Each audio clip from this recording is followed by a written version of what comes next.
ನಮಸ್ಕಾರ ಫ್ರೆಂಡ್ಸ್, ನಾನು ಶಿವರಾಜ್ ಪಾಟೀಲ್. ನಿಮ್ಮದೇ ಆದ ಕನ್ನಡ ಯೂಟ್ಯೂಬ್ ಚಾನಲ್ ಟುಡೇಸ್ ಇನ್ವೆಸ್ಟ್ಮೆಂಟ್ಗೆ ಸ್ವಾಗತ.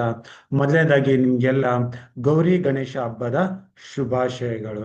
ಸೊ ನಾಳೆ ದಿನ 27ನೇ ತಾರೀಕು ಬುಧವಾರ ಗಣೇಶ ಹಬ್ಬದ ಸಲುವಾಗಿ ಮಾರ್ಕೆಟ್ ಹಾಲಿಡೇ ಇರುತ್ತೆ.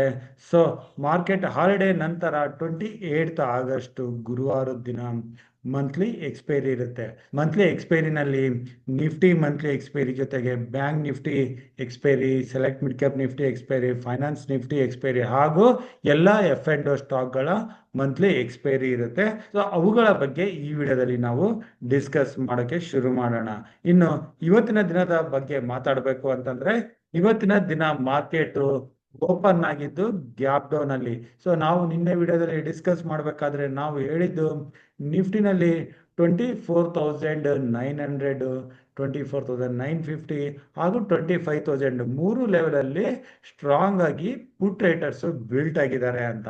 ಅದೇ ಏನಾದರೂ 24,900 ಕೆಳಗಡೆ ನಿಫ್ಟಿ ಬಂದ್ರೆ ಅಲ್ಲಿಂದ ಪುಟ್ ರೈಟರ್ಸ್ ಹೊರಗಡೆ ಬರೋಕೆ ಶುರು ಆದರೆ ಶಾರ್ಪ್ ಡಿಕ್ಲೈನ್ ಬರುತ್ತೆ ಅಂತ ನಾವು ಡಿಸ್ಕಸ್ ಮಾಡಿದ್ವಿ. ಅದನ್ನೇ ಇವತ್ತಿನ ದಿನ ನಾವು ಮಾರ್ಕೆಟ್ ಅಲ್ಲಿ ನೋಡಿದ್ವಿ.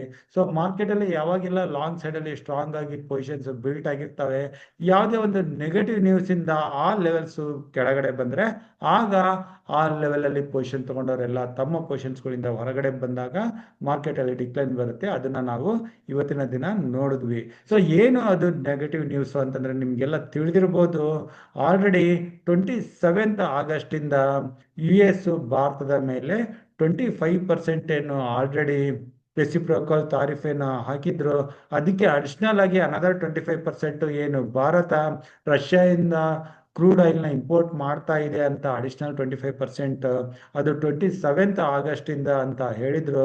ಅದನ್ನ ಇಂಪ್ಲಿಮೆಂಟ್ ಮಾಡ್ತಿದೀವಿ ಅಂತ ನೋಟಿಸ್ ಕಳಿಸಿದ್ದು. ಸೊ ಅದು ಇವತ್ತಿನ ಮೇನ್ ನ್ಯೂಸ್ ಆಗಿತ್ತು. ಅದಕ್ಕಾಗಿ ಓಪನ್ ಆಗ್ತಿದ್ದಂಗೆ ಮಾರ್ಕೆಟ್ ಅಲ್ಲಿ ಶಾರ್ಪ್ ಡಿಕ್ಲೈನ್ ಬಂತು. ಆದ್ರೆ ಶಾರ್ಪ್ ಡಿಕ್ಲೈನ್ ದಿನವೆಲ್ಲ ಕಂಟಿನ್ಯೂ ಆಗ್ಲಿಲ್ಲ, ಓನ್ಲಿ ಮೊದಲನೇ 30 ನಿಮಿಷ ಮಾತ್ರ. ಅದು ಇಂಡೆಕ್ಸ್ ಅಲ್ಲಿ ಮಾರ್ಕೆಟ್ ಓಪನ್ ಆಗ್ತಿದ್ದಾಗೆ ಬಂದ ಕರೆಕ್ಷನ್ 945 ವರೆಗೆ ಬಂದು ಅಲ್ಲಿಂದ ದಿನವೆಲ್ಲ ಕನ್ಸಾಲಿಡೇಷನ್ ಆಗ್ತಾ ಇತ್ತು. ಹಾಗೂ ದಿನದ ಕೊನೆ ಹಾಫ್ ಅನ್ ಅವರ್ ಅಲ್ಲಿ ಆ ಲೆವೆಲ್ಸ್ ಗಳನ್ನ ಬೇಕಾಗಿ ಅಗೇನ್ ನಿಫ್ಟಿ ಕೆಳಗಡೆ 24,700 ಕೆಳಗಡೆ ಕೂಡ ಬಂದಿತ್ತು. ಇನ್ನು ಇವತ್ತಿನ ದಿನ ಸೆನ್ಸೆಕ್ಸ್ ಎಕ್ಸ್ಪೈರಿನಲ್ಲಿ ಸೆನ್ಸೆಕ್ಸ್ ಅಲ್ಲಿ ಕೂಡ ಅದೇ ರೀತಿ ಮೊದಲನೇ 30 ನಿಮಿಷ ಕರೆಕ್ಷನ್ ಅದಾದ್ಮೇಲೆ ಕನ್ಸಾಲಿಡೇಷನ್ ದಿನದ ಕೊನೆಯಲ್ಲಿ ಆ ಲೆವೆಲ್ ಕೂಡ ಬೇಕಾಗಿ ಸೆನ್ಸೆಕ್ಸ್ ಅಲ್ಲಿ ಕೂಡ ಕರೆಕ್ಷನ್ ಬಂತು. ಸೊ ನಿಫ್ಟಿ ಸೆನ್ಸೆಕ್ಸ್ ಅಲ್ಲದೇನೆ ನಾವು ಬ್ಯಾಂಕ್ ನಿಫ್ಟಿನಲ್ಲಿ ಕೂಡ ಮೋರ್ ದೆನ್ 1% ಕರೆಕ್ಷನ್ ನೋಡಿದ್ವಿ. ಸೆಲೆಕ್ಟ್ ಮಿಡ್ ಕ್ಯಾಪ್ ನಿಫ್ಟಿನಲ್ಲಿ ಮೋರ್ ದೆನ್ 2%.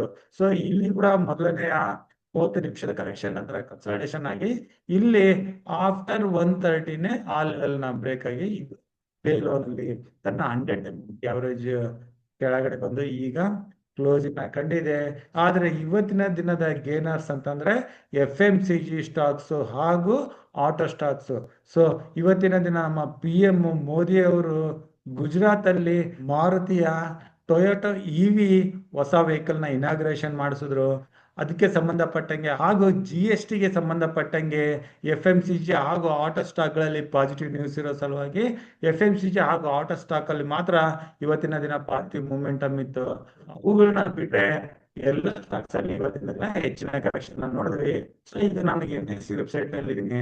ಈಗ ನಾವು ನಿಫ್ಟಿಯ ಹೀಟ್ ಮ್ಯಾಪ್ ನ ಇಲ್ಲಿ ಒಂದು ಬಾರಿ ಕ್ಲಿಯರ್ ಆಗಿ ನೋಡ್ಬೇಕು ಅಂತಂದ್ರೆ ನೀವು ನೋಡ್ಬೋದು, ಟಾಪ್ 5 ಅಲ್ಲಿ ಆಟೋ ಸ್ಟಾಕ್ಸ್ ಹಾಗೂ FMCG ಸ್ಟಾಕ್ಗಳು ಮಾತ್ರನೇ ಇದಾವೆ, ನೀವು ಇಲ್ಲಿ ಗಮನಿಸಬಹುದು.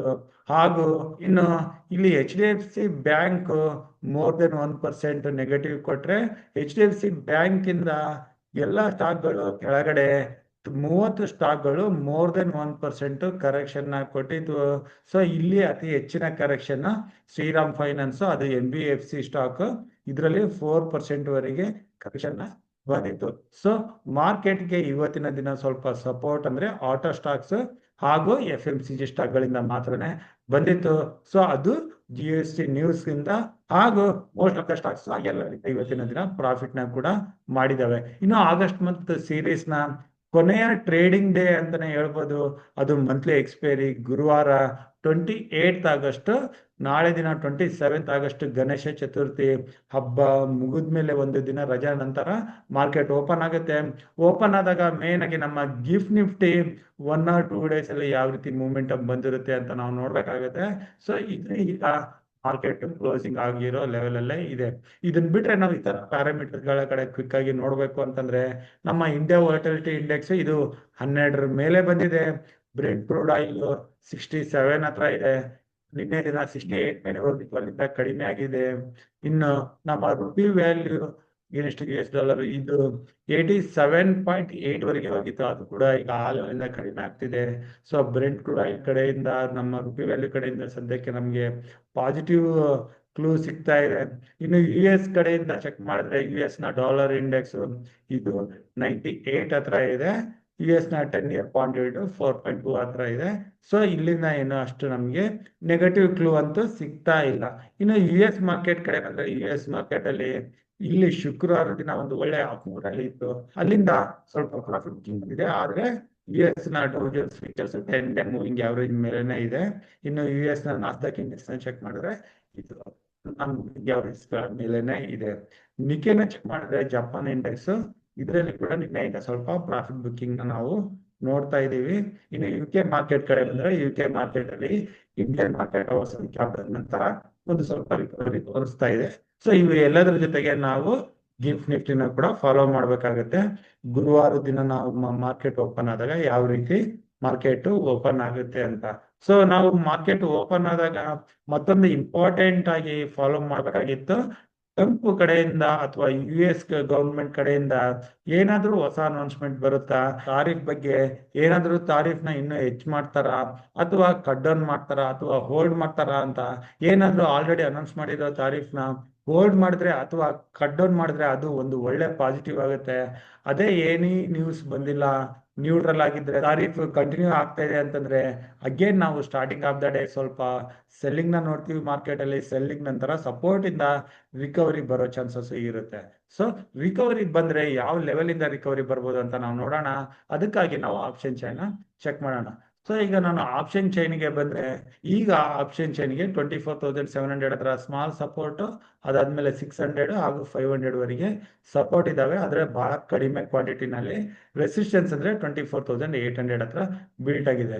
ಇದನ್ನ ನಾವು ಚೇಂಜ್ ಇನ್ ಓಪನ್ ಇಂಟ್ರೆಸ್ಟ್ ಅಲ್ಲಿ ನೋಡಿದ್ರೆ, ಚೇಂಜ್ ಇನ್ ಓಪನ್ ಇಂಟ್ರೆಸ್ಟ್ ಅಲ್ಲಿ ಇವತ್ತಿನ ದಿನ ಸ್ಟ್ರಾಂಗ್ ಆಗಿ ಕಾಲ್ ರಿಟರ್ಸ್ ಬಿಲ್ಟ್ ಆಗಿರೋದು 24,700, 750, 800 ಹತ್ರ. ನಿನ್ನೆ ದಿನ ನಾವು ನೋಡಿದಾಗ 24,900, 950, 25,000 ಹತ್ರ ಪುಟ್ ರೇಟರ್ಸ್ ಆಡ್ ಆಗಿದ್ರೆ ಅದ್ರ ಕೆಳಗಡೆ ಬರ್ತಿದ್ದಂಗೆ ನಾವು ಸೆಲ್ಲಿಂಗ್ ನ ನೋಡಿದ್ವಿ. ಈಗ 24,700, 750, 800 ಹತ್ರ ಇಲ್ಲಿ ಕಾಲ್ ರೇಟರ್ಸ್ ಬಿಲ್ಟ್ ಆಗಿದ್ದಾರೆ. ಸೊ 800 ಮೇಲೆ ಶಾರ್ಪ್ ಶಾರ್ಟ್ ಕವರಿಂಗ್ ಬರೋ ಚಾನ್ಸಸ್ ಇರುತ್ತೆ. ಸೊ 24,800 ನ ನಾವು ನೋಟಿಸ್ ಮಾಡ್ಕೊಂಡು ಇರ್ಬೇಕಾಗತ್ತೆ. ಇನ್ನು ಇದನ್ನ ಇಟ್ಕೊಂಡು ನಾವು ನಿಫ್ಟಿನಲ್ಲಿ ಮೇನ್ ಆಗಿ ಪೊಸಿಷನ್ಸ್ ಬಗ್ಗೆ ನೋಡ್ಬೇಕು ಅಂತಂದ್ರೆ ಈಗ ನಿಫ್ಟಿ 24,700 ಹತ್ರ ಕ್ಲೋಸಿಂಗ್ ನ ಕಂಡಿದೆ. ಸೊ 24,800 ಮೇಲೆ ನಾವು ಒಂದು ರಿಕವರಿನ ನೋಡಬಹುದು ಅಂತ ನಾನು ಡಿಸ್ಕಸ್ ಮಾಡ್ತಾ ಇದ್ದೆ. ಇಲ್ಲಿ ನಿಫ್ಟಿಯ 10-day, 20-day ಹಾಗೂ 50-day ಮೂವಿಂಗ್ ಆವರೇಜ್ 24,800 ಇಂದ 850 ವರೆಗೆ ಇರ್ತವೆ. ಸೊ ನಾವು ಅಗ್ರೆಸಿವ್ ಆಗಿ ಲಾಂಗ್ ಪೊಸಿಷನ್ಸ್ ಏನಾದ್ರು ಇದ್ರೆ ಅದನ್ನ 24,850 ಮೇಲೆ ನೋಡ್ಬೋದು. ಅಲ್ಲಿಂದ ಏನಾದ್ರೂ ಶಾರ್ಟ್ ಕವರಿಂಗ್ ಬಂದ್ರೆ 25,000 ಕಡೆ ನಿಫ್ಟಿ ಹೋಗೋ ಚಾನ್ಸಸ್ ಇರುತ್ತೆ. ಇನ್ನು Nifty starting of the day ಏನಾದ್ರು ಅಪ್ ಕೊಟ್ಟು 24,800 ರಿಜೆಕ್ಷನ್ ಕಂಡ್ರೆ ಅಗೇನ್ ಕೆಳಗಡೆ ತನ್ನ ಈ 100-day ಮೂವಿಂಗ್ ಆವರೇಜ್ 24,600 ಈ ಲೆವೆಲ್ ವರೆಗೆ ಬರೋ ಚಾನ್ಸಸ್ ಇರುತ್ತೆ. ಸೊ ಇದನ್ನ ನಾವು ನೋಟ್ ಮಾಡ್ಕೋಬಹುದು. ಇನ್ನು 24,600 ಕೆಳಗಡೆ ಟೈಮ್ ಸ್ಪೆಂಡ್ ಮಾಡಿದ್ರೆ ಅಥವಾ ಕ್ಲೋಸಿಂಗ್ ಕಂಡ್ರೆ ನಾವು ಇನ್ನಷ್ಟು ಕರೆಕ್ಷನ್ ನ ಮಾರ್ಕೆಟ್ ಅಲ್ಲಿ ನೋಡೋ ಚಾನ್ಸಸ್ ಇರುತ್ತೆ. ಆಗ ನೆಕ್ಸ್ಟ್ ಸಪೋರ್ಟ್ ಡೈರೆಕ್ಟ್ ಆಗಿ 24,350 ಇಂದ 400 ಲೆವೆಲ್ ಆಗಿರುತ್ತೆ. ಸೊ ಇದು ನಿಫ್ಟಿ ಆಯ್ತು. ಬ್ಯಾಂಕ್ ನಿಫ್ಟಿ ನಾವು ಆಲ್ರೆಡಿ ನಿನ್ನೆ ವಿಡಿಯೋದಲ್ಲಿ ಡಿಸ್ಕಸ್ ಮಾಡಿದೀವಿ. ಓನ್ಲಿ ಪುಟ್ ಸೈಡ್ ಕ್ವಶನ್ ತಗೊಳ್ಳೋಣ, ಇಲ್ಲಿ ಏನಾದ್ರು ವೀಕ್ನೆಸ್ ಬಂದ್ರೆ ಅಂತ. ಅದು 55,000 ಕೆಳಗಡೆ. ಸೊ ಬ್ಯಾಂಕ್ ನಿಫ್ಟಿ 55,000 ಕೆಳಗಡೆ ಬರ್ತಿದಂಗೆ ಮೋರ್ ದೆನ್ 500 ಪಾಯಿಂಟ್ಸ್ ಕರೆಕ್ಷನ್ ಆಗಿ ಕೊಟ್ಟು ಈಗ 54,400 ಹತ್ರ ಇದೆ. ಸೊ ಇದರಲ್ಲಿ ಇನ್ನಷ್ಟು ಕರೆಕ್ಷನ್ ಹೆಚ್ಚಾದ್ರೆ ಕೆಳಗಡೆ 55,500 ಇಂದ 600 ವರೆಗೂ ಬರೋ ಚಾನ್ಸಸ್ ಇರುತ್ತೆ. ಸೊ ಬ್ಯಾಂಕ್ ನಿಫ್ಟಿನಲ್ಲಿ ನಾವೇನಾದ್ರೂ ಪುಟ್ ಪೊಸಿಷನ್ಸ್ ಟ್ರೈ ಮಾಡೋಂಗಿದ್ರೆ 54,400 ಕೆಳಗಡೆ ಟ್ರೈ ಮಾಡ್ಬೋದು. ಸ್ಟ್ರಿಕ್ಟ್ ಸ್ಟಾಪ್ ಲಾಸ್ 54,600 ಹತ್ರ ಇಟ್ಕೋಬಹುದಾಗುತ್ತೆ. ಸೊ ಓನ್ಲಿ ಪುಟ್ ಪೊಸಿಷನ್ಸ್ ಬಗ್ಗೆ ನಾವು ಬ್ಯಾಂಕ್ ನಿಫ್ಟಿನಲ್ಲಿ ನೋಡ್ಬೋದು. ಇನ್ನು ಸೆಲೆಕ್ಟ್ ಮಿಡ್ ಕ್ಯಾಪ್ ನಿಫ್ಟಿಗೆ ಬಂದ್ರೆ ಸೆಲೆಕ್ಟ್ ಮಿಡ್ ಕ್ಯಾಪ್ ನಿಫ್ಟಿನಲ್ಲಿ ಕೂಡ ಈಗ 12,671 ಹತ್ರ ಕ್ಲೋಸಿಂಗ್ ನ ಕಂಡಿದೆ. ಸೊ ಇದರಲ್ಲಿ ಇಮಿಡಿಯೇಟ್ ರೆಸಿಸ್ಟೆನ್ಸ್ 12,700 ಹತ್ರ ಇದೆ. ಸೊ ಇದು ಕೆಳಗಡೆನೆ ಇದ್ರೆ ಇಲ್ಲಿಂದ ಅಗೇನ್ ಇದು 12,650 ಕೆಳಗಡೆ ಬಂದೆ ಇದರಲ್ಲಿ ಇನ್ನು ಹೆಚ್ಚಿನ ಕರೆಕ್ಷನ್ ಬರೋ ಚಾನ್ಸಸ್ ಇರುತ್ತೆ. ಸೊ ಆ ಕರೆಕ್ಷನ್ ಅಲ್ಲಿ 1 or 2 days ಅಲ್ಲಿ ಇದು 12,500 ತನ್ನ 200 ಆವರೇಜ್ ಹತ್ತತ್ರದವರೆಗೂ ಬರೋ ಚಾನ್ಸಸ್ ಇರುತ್ತೆ. ಇನ್ನು ಫೈನಾನ್ಸ್ ನಿಫ್ಟಿನ ಕೂಡ ನಾವು ಕ್ವಿಕ್ ಆಗಿ ನೋಡ್ಬೇಕು ಅಂತಂದ್ರೆ ಫೈನಾನ್ಸ್ ನಿಫ್ಟಿನಲ್ಲಿ ಈಗ ಇಮಿಡಿಯೇಟ್ ಸಪೋರ್ಟ್ 21,000 ಹತ್ರ ಇದೆ. ಸೊ ಈ ಲೆವೆಲ್ ಇಂದ ಏನಾದ್ರು ಸಪೋರ್ಟ್ ತಗೊಂಡು ರಿಕವರಿ ಬಂದ್ರು ಬರ್ಬೋದು. ರಿಕವರಿ ಬಂದ್ರೆ 21,300 ಹತ್ರ ರೆಸಿಸ್ಟೆನ್ಸ್ ಇರುತ್ತೆ. ಇನ್ನು 21,000 ನ ಬೇಕಾದ್ರೆ ಇಂದ ವೀಕ್ನೆಸ್ ಹೆಚ್ಚಾಗಿ 20,600 ವರೆಗೂ ಕಮ್ಮಿಂಗ್ ಡೇಸ್ ಅಲ್ಲಿ ಬರೋ ಚಾನ್ಸಸ್ ಇರುತ್ತೆ. ಸೊ ಈ ಎಲ್ಲ ಲೆವೆಲ್ಸ್ ನ್ಯೂಸ್ ನಾವು ಫಾಲೋ ಮಾಡಿ ಪೊಸಿಷನ್ಸ್ ಗಳನ್ನ ತಗೋಬೇಕಾಗತ್ತೆ. ಸೊ ಇಲ್ಲಿ ನಾವು 4 ಇಂಡೆಕ್ಸ್ ಡಿಸ್ಕಸ್ ಮಾಡಿರ್ಬೋದು. ಆದ್ರೆ ನೀವು ನಿಮ್ ಕಡೆಯಿಂದ ಕೂಡ ಅನಲೈಸಿಸ್ ಮಾಡಿ ನಿಮ್ಮ ಫೈನಾನ್ಷಿಯಲ್ ಅಡ್ವೈಸರ್ಸ್ ಯಾರಾದ್ರೂ ಇದ್ರೆ ಅವ್ರ ಹತ್ರ ಡಿಸ್ಕಸ್ ಮಾಡಿ ನಿಮ್ಮ ಪೊಸಿಷನ್ಸ್ ಗಳನ್ನ ತಗೊಳ್ಳಿ. ನಿಮ್ಮ ಪೊಸಿಷನ್ಸ್ ಗಳಿಗೆ ಸರಿಯಾದ ರಿಸ್ಕ್ ರಿವಾರ್ಡ್ ನ ಅನಲೈಸ್ ಮಾಡಿ ನೀವು ಪೊಸಿಷನ್ಸ್ ಗಳನ್ನ ತಗೊಳ್ಳಿ. ಸ್ಟಾಪ್ ಲಾಸ್ ಇಡೋದನ್ನ ಮರಿಬೇಡಿ ಅಥವಾ ಹೆಡ್ಜಿಂಗ್ ಮಾಡಿ ಪೊಸಿಷನ್ಸ್ ನ ತಗೊಳ್ಳಿ. ಆಗ ನಮ್ಮ ಟ್ರೇಡಿಂಗ್ ಅಲ್ಲಿ ಸಕ್ಸಸ್ ರೇಷಿಯೋ ಹೆಚ್ಚಾಗೋ ಚಾನ್ಸಸ್ ಇರುತ್ತೆ. ಸೊ ಇಷ್ಟ ಹೇಳ್ತಾ ಇವತ್ತಿನ ವಿಡಿಯೋ ಇಲ್ಲಿಗೆ ಮುಗಿಸ್ತಾ ಇದ್ದೀನಿ. ನಾನು ಕೊಟ್ಟಿರೋ ಮಾಹಿತಿ ನಿಮ್ಗೆ ಇಷ್ಟ ಆದಲ್ಲಿ ಲೈಕ್ ಕಮೆಂಟ್ ಮಾಡೋದನ್ನ ಮರಿಬೇಡಿ. ನಿಮ್ಮ ಫ್ರೆಂಡ್ ಸರ್ಕಲ್ ಅಲ್ಲಿ ಶೇರ್ ಮಾಡಿ. ನಿಮ್ಗೆ ಇನ್ನೂ ಟ್ರೇಡಿಂಗ್ ಅಲ್ಲಿ ಏನಾದ್ರು ಡೌಟ್ಸ್ ಇದ್ರೆ ನೀವು ನನಗೆ ಡೈರೆಕ್ಟ್ ಆಗಿ ಕಾಂಟ್ಯಾಕ್ಟ್ ಮಾಡ್ಬೋದು. ನನ್ನ ನಂಬರ್ 9845852716. ಇನ್ನು ನನ್ನ ಮುಂದಿನ ವಿಡಿಯೋ ಬರೋವರೆಗೂ ನಿಮ್ಗೆ ನನ್ನ ಕಡೆಯಿಂದ ಧನ್ಯವಾದಗಳು. Thank you.